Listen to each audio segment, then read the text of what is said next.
అజయ్ దేవగన్ ఒక బాలీవుడ్ సినీ నటుడు. 2016లో ఇతనికి పద్మశ్రీ పురస్కారం ప్రదానం చేయబడింది. విశాల్ మీర్ దేవగన్ 1969 ఏప్రిల్ 2న కొత్త ఢిల్లీలో జన్మించారు. అజయ్ దేవగన్ తండ్రి వీరు దేవగన్ బాలీవుడ్ దర్శకుడు, స్టంట్ మాస్టర్. తండ్రి వల్ల అజయ్కు మొదటి నుంచి మార్షల్ ఆర్ట్స్ పై ఇష్టం ఏర్పడింది.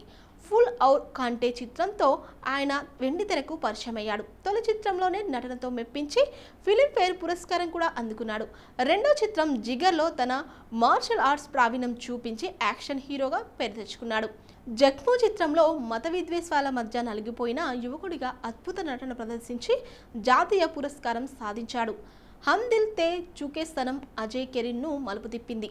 ఆ చిత్రంలో ఆయన నటనకు మంచి ప్రశంసలతో పాటు ఫిలింఫేర్ నామినేషన్ కూడా దక్కింది.